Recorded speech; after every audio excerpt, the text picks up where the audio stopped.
Now, there are so many moments in this film that are seemingly so difficult, whether it be from a technical standpoint or just from an emotional standpoint. But I'm really into this thing lately where when I have a question that comes to my mind for someone, I invert it, right? So it's like I can imagine all the difficulties, right? Inverted, what are some of the easiest moments for you when it came to shooting this film? Whether it be a moment, a scene, just moments that felt you didn't have to really think about them too much. They just felt instinctual. I don't know that I have a specific answer because I feel like working with John made everything kind of feel that ease. Like there was, of course it was incredibly challenging and everything was hard, but also there was ease to it and there was not, the pressure that you felt coming into it was alleviated by the work that we did to prepare for it and by like the company that worked on it and by everyone. So there was such safety everywhere you looked that even the biggest, hardest days were so padded with comfort and support that there was ease. I don't know. I guess the easiest, I'm trying to think of a real answer and not like a weird spiritual answer. Why is that my zone right now? But no, I guess the stuff I wasn't in. Initially, I was like, okay, I'm seeing this film hours before. I need lots of time to like meditate on the film. But then I was like, actually, I think this works in our advantage because I'm vibrating and I didn't text you in advance. And it feels like it's like bottled up and it's going to like come out of me. For context, are we going? Is it happening? Okay, we can go. Great. You just got back from Europe. I just got back from Europe. And you landed and saw Wicked for Good. Yes. And now we're here. Yes. It was immediate. But I saw it in isolation. Alone. That's so scary. I'm so sorry that I did that to you. I appreciate it. But because I was so alone, it's nice to now be able to connect about it. You could have brought someone. I know, but Billy's out of town and it felt weird seeing it with someone besides Billy. And I also didn't tell you that, and I'm sorry. Shut up, Evan. Wicked for Good. Okay. I want to start reverse chronologically and go to that end shot. Because there's something about that final shot that is so satisfying, both for longtime fans of the musical, but it's also an incredibly earned moment within the film. So it doesn't read like fan service. It also feels like this tremendous button to the journey, the love story of these two women. So can you talk about what it's like, having that moment complete the film? Well, everything that John Chu does with this film, and we have to just talk about John and his intentionality with every frame, every single choice in this movie. It's so thoughtful and so loving. Nothing is like a shtick or a trick. Everything is just so emotional and so honest and so connected. And it just felt like I knew he was kind of thinking about a few different versions of what the last shot would be. And he didn't tell us before. But when we finally saw it, it just felt so correct and just so beautiful. It's embracing the Broadway poster, that iconic image, and also providing a lot of context for it. And yeah, there's a lot of love in it. There's a lot of love. And also, if I remember correctly, the musical ends with Elphaba and Fiyero. Mm-hmm. And so I feel like... England in the Bubble, right? England in the Bubble. But the two of them together on stage... Oh, yeah. She's in the bubble. They're walking off. And so the two characters feel very separated, which is the ending, right? The two characters are going along their different paths. But with this final shot, I kind of think it serves as this tableau of a reminder that this is a story ultimately, and though they are apart, they're together. That sisterhood. Which is what we want. Mm-hmm. Now... I just saw the movie. Glenda just goes through it. Yes. In this movie. Yeah. It's like, yeah. From the opening, she's dealing with the fact that she seems to be understanding that Fiyero seems to be astray. And so she's got like romantic foibles. She's got her complicated relationship with Madame Morrible, who Madame Morrible just will not cut her a break at any moment, even when, it seems like Glinda is in power and Morrible's still holding on to her own power and sort of doing everything she can to subjugate her. Mm-hmm. I know you are deeply protective of this character. Yeah. And was it difficult for you to see this journey for her? It is a little dissimilar from the musical. And maybe it's more, I felt more emotion for Glinda in watching the film and wanting her to have a win. Well, that's why I love it so much, because I do believe that her magic at the end is earned. I think in this film, she's actually propelled into having a higher consciousness, into not just sort of sitting with this fake facade, this leadership that she thought, she knows as soon as she gets it, even though there's a part of her that enjoys the perks and the certain thing, there's that part of her is alive and well, but there is an unsettled piece of her that is suffering, and that's very real. So I think as each sort of traumatic event takes place over the course of this film, it's like it's propelling her to her true goodness. You learn from trauma, you learn from grief. You have no choice but to look at it at some point. And I think that is, I'm grateful for it. It's really hard, but I'm really grateful for it because I don't like when people leave Wicked thinking that Glinda is the bad witch or the bad one. There's context, there's nuance, there's hurt, there's betrayal everywhere, there's forgiveness everywhere. And all that we can do as people is sort of learn and look at every bad thing that happens to us as an opportunity for growth. And that's what Glinda is forced into doing in this film. She's forced into becoming spiritual in a way, and rewarded for it in the end. And I think that yes, it's harder, the stakes are higher, the betrayals are tougher to watch and tougher to experience, but in the end, the reward is that much greater. And she does get her magic. And, she does still have a connection to Elphaba and to Fiyero. That love is, woven throughout the rest of what she'll do with her life. Such is grief, it's proof of love. True. Really tough, though. This is the funny thing and very satisfying thing about this film is that if you're a fan of the show, you know the mechanics of the story. Yeah. But the film version unlocks so many moments that kind of go unexplored within the musical, just as is the nature of a 2.5-hour musical. By breaking this film into 2 parts, there's opportunities to explore things. Actually, this leads to my next question. One of the great virtues of this film, I think the moment that really moved me, and again, I've only seen it once. I need to see it 500 more times. I love you. I'm so happy that we're doing this and that you saw it. But there's this moment right before Elphaba gets, the bucket poured on her, and she shoves you in the closet, and we have this shot of the two of you, both of your hands are on the door, and it's an extended shot. And it's so powerful. And it's one of those moments that the stage version simply can't achieve. By no wrongdoing of the staging of the musical, but it's something that is there's no time. And also it's so far away. Exactly. You can't frame it that way. And I love how long we linger on that shot because we realize how painful this moment is for both of you. And I love that we began this journey with the both of you and we ended with a moment. Can you talk about that moment specifically and what you were feeling? We talk about inside the bubble, but in that moment you're in the closet. Yes. And isn't she? But yeah, no, that was a very intense moment. It was one that we were really grateful for the reasons that you're saying. We're allowed to kind of explore what that moment would actually look like, and it was a really heavy day, and there was actually a conversation about certain people wanted to cut that shot. And John was like, this is the movie. We have, there's no question about it. And I'm so grateful for how fiercely he advocates for those honest moments because it's one of, I think, the most beautiful and connected moments on both of the films. I'm so grateful that it's there. But, it's tough. It was very hard emotionally. Everything that has that heaviness in it in the second film, which there are a couple moments that feel really heavy. The feelings come home with you, and those were really heavy days. And,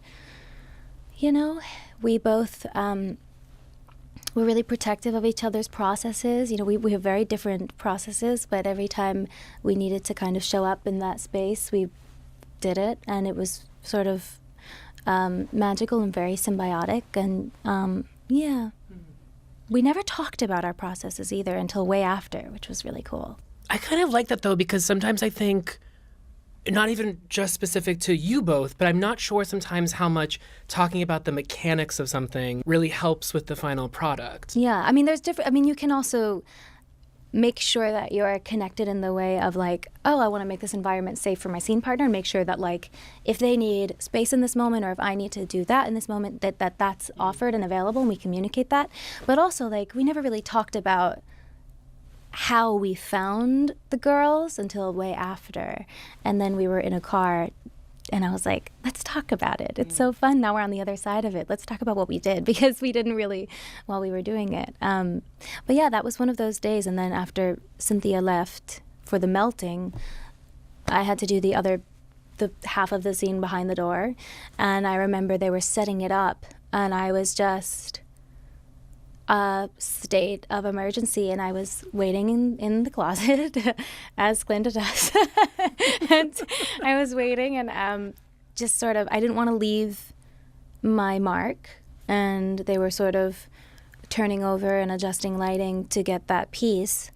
And Simon Finney, who is operating the B camera, was here, you know, and there was a little hole in the wood in the closet, and he just stuck his hand through, and I just held his hand.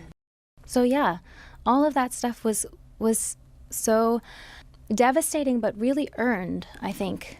The relationship has earned it, I guess. It's also hard as an audience member because, especially if you know the material, you know that it's Glinda's last time seeing her, and for all intents and purposes, Glinda believes that's her final moment. Yeah, she's dead. Sorry, spoiler.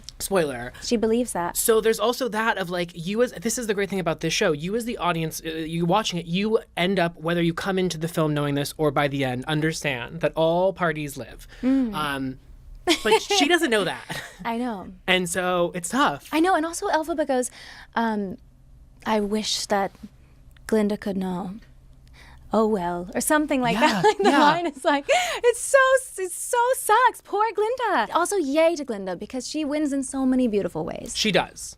And she's got a fabulous wand. I love that wand. I know, but can we at some point talk about the putting down of the wand? And we can come back to it, because I'd love to talk about that. We most certainly can. Sorry, go on. No. Okay, my question, just textually, why can't she know? I want her to know. Because I think that the way that Glinda loves Elphaba and the way that Elphaba loves Glinda is very different. I think it's very different. I don't know that there's a version of it that could work where she knows. I don't think that's possible. I think Glinda's still in for good. While she knows she has to accept this, there's still a part of her that's hopeful looking at her, you know? And with Elphaba, there's a lot of control, and, you know, I've made this decision. I'm running off with Fiyero. That's what's going to be good for me. And Glinda's like, well, I have a lot of work ahead of me to invent what's going to be good for me, but I'm going to do it. But I really do still wish you could be a part of it. I had a thought while I was watching the film, because, you know I love And Just Like That. Yeah. And I was like, could there ever be an And Just Like That for Wicked in which in a decade or so, you know, we check in with the girlies and see what's up? They're going to try to do that, aren't they? But do you have any curiosity in your mind if you, Ari, not Glinda, were to look down the road and just be like, I wonder if these two will ever find their way back to one another, if there's ever a circumstance in which they would? I can't help but, like, I'm thinking about all the ways in which it's like something could bring them back together. Yeah, I guess I guess they're children or something. I don't know. Glinda's busy. She's got a lot going on. I don't know. I don't know that she's having kids. You know, with whom? Who knows? Yeah. I love this so much as what it is, and then it's, you know, you go read the L. Frank Baum books and you see the Wizard of Oz, and it like sets it up so that can be, you know. But they do cross paths in the L. Frank Baum books quite a bit, actually. So that doesn't really work. But we're leaving it open then. We're leaving it open. But I do love that Glinda having magic at the end of movie 2 sets up the L. Frank Baum books. Yes. And it's also, again, talking about the arc for Glinda, it finishes her journey in such a terrific way, because not to criticize the original show, but there's something about the show very much ends with the beginning of Elphaba's next chapter. And obviously we know that Glinda's going to stay and rule over Munchkinland. Oz. All of it. Munchkinland's in Oz. Yes. Okay. It's like a suburb, or it's like yes. yeah, okay. There are I think like 5 different sections. Got it. It's like Munchkin Land, Winky Country, the Gillikens something. I never say it right. There are a few different like. Got it. Yeah. And she's ruling over them all. I believe so. Good for her. I know. It's like she earned that. She has earned that. Yeah. She's really earned it. Yeah. Talk to me about the growth. wand. The growth. The wand. The wand. Okay. So what I love so much about her journey with her wand, her journey with her, this thing that has always held so much since she was a little girl, is that, you know, she's not, when she puts it down at the very end of the movie, she decides that she's going to speak to the Ozians without her wand. I'm going to put down this facade, I'm going to put down this character, and I don't even know what I'm going to say. I'm going to just say, like, hey, we're figuring it out. I'm going to try to be good for you, because the way this has been going is corrupt and unsafe, and I don't believe in it. And if I'm actually going to be doing this, I need to be doing it for real. And when she puts it down, she's not only saying that, but it's also there's an attachment trauma that she has with her childhood that we get to dive into in this film. I'm so grateful that that scene exists, because it's something that I referenced in my own work. You know, like, I designed a home life for her, and I watched Scarlett, young Glinda, doing that scene with Alice Fern, who plays my mom, and I was sobbing because it just felt really beautiful to have that showcased, to have people to argue that the connection that Elphaba and Glinda share is, you know, they both had struggles. It's a similar suffering that I think connects them.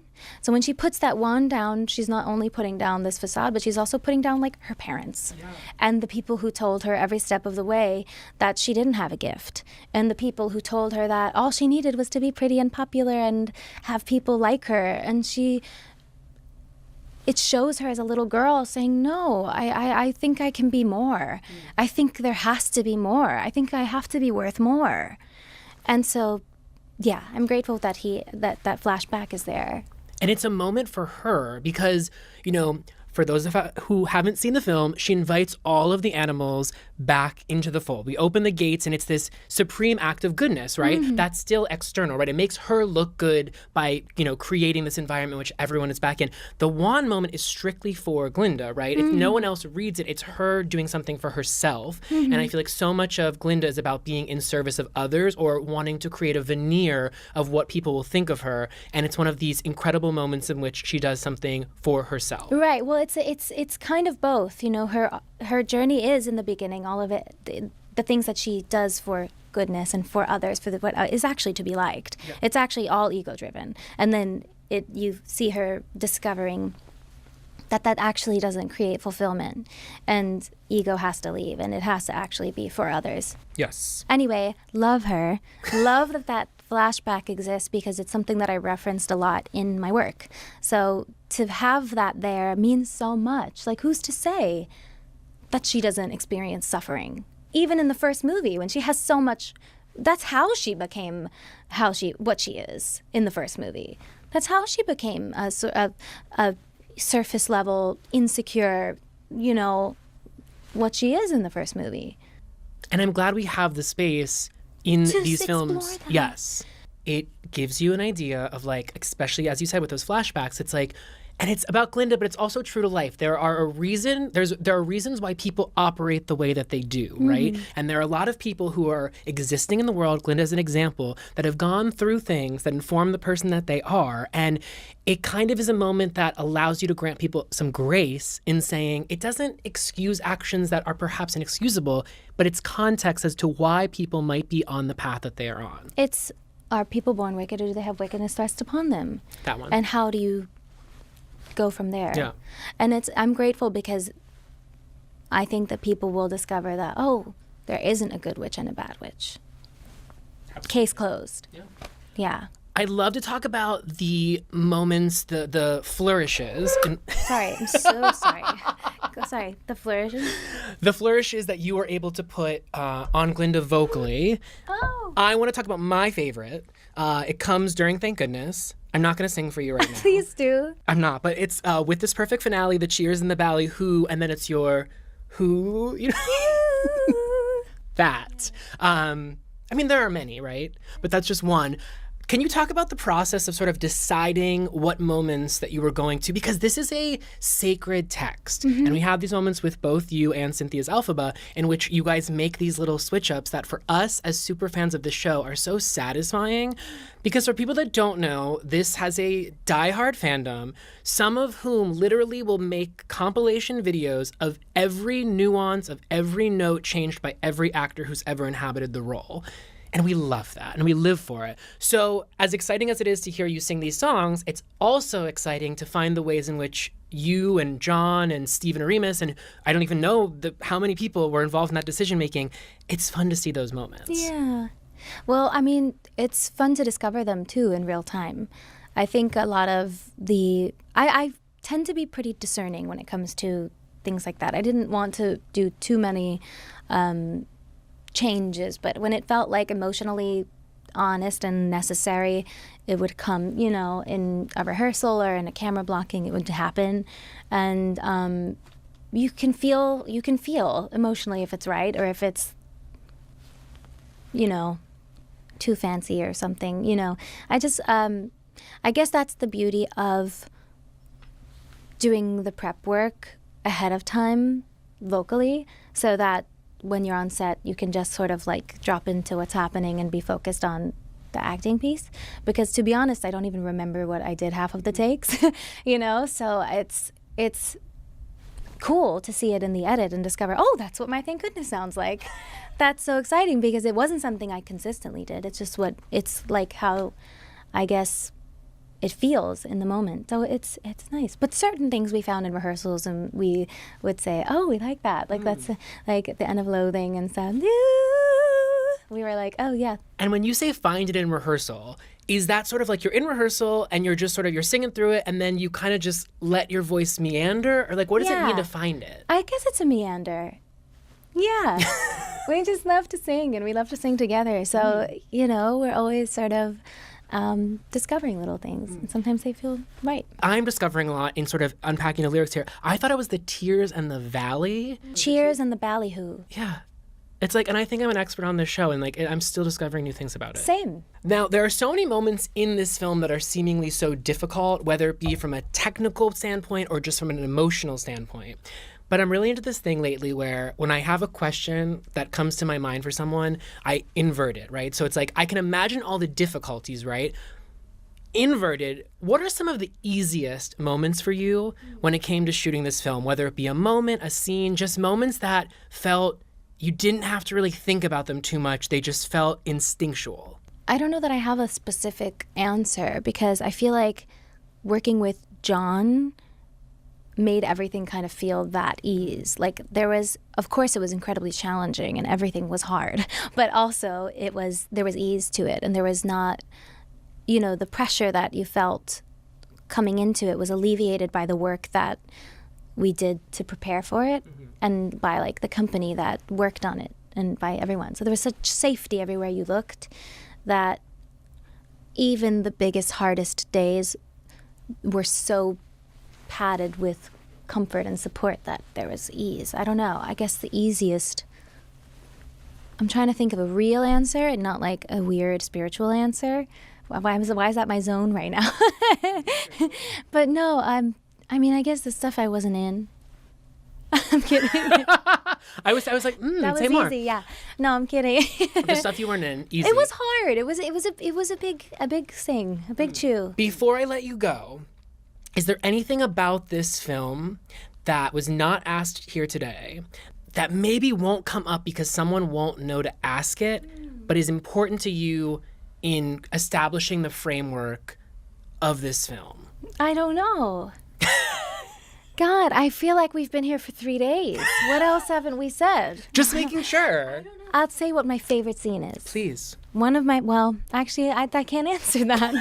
I pitched my own question and I can't answer it. But something was coming to mind for you just now. There is a scene that I love that I think is really important to the whole thing, and I would just like to talk about it because I want to sort of talk about how wonderful my scene partners are and how wonderful John is. I think the fight scene into the scene where Fiyero gets taken away is so special. I think the work and the arc of the scene and how it goes, it has the comedy, but then it has so much pain and it has so much forgiveness, and each character is offered an opportunity to betray each other, and none of them take it. And I think it's really beautiful. And I think the look in Johnny's eyes when he says, "I'm so sorry, Glinda," justifies every decision that he and Elphaba and every, I mean, No Good Deed also, she has that, but that look in his eyes just makes everyone is justified. And the look in your eyes, in you, and receiving that and understanding that that is his truth and you understand. Well, she knows though. She knows that, you know?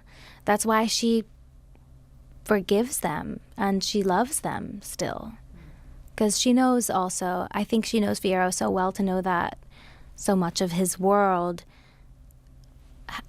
much like her, has been built on self-abandonment or like doing things for the sake of what you think would look good or is good or whatever. Just learning what that truly means. They both are doing that in real time.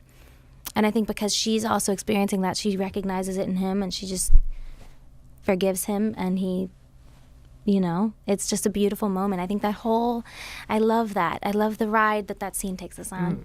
What about the choice to have you be the one exclaiming, I'm not going to sing in front of you, but I did sing for you. I have sang for you before. Yeah, you've sung plenty for me. Yeah, maybe too much. But yeah, that decision, because that is one of the changes that's so enthralling as that's an audience John member. too. But I mean, that to have Glinda to be the one shouting Fiyero as No Good Deed starts, I love John so much.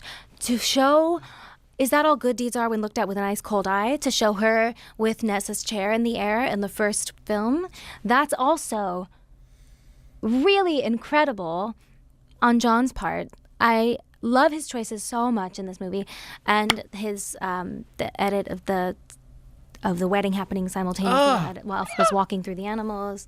He makes so many really, really impactful. And the idea that they're in the same space, like they're literally in the same building, walking the same direction. And also Michelle Yeoh and that lighting. Michelle Yeoh's her hands. Her hands, their face, that lighting.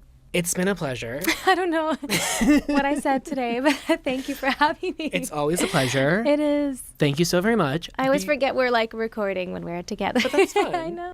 I like blacked out. I have no idea. I know. Is that uncommon? Like, when you do a long form, do you feel is this a different feeling than your usual? No, I feel like I had a really good time, but I don't remember what happened. Okay, I think you gave like some very meaningful and thoughtful responses. Really? I felt like it was too much. No. Okay, good. That's just the place I'm in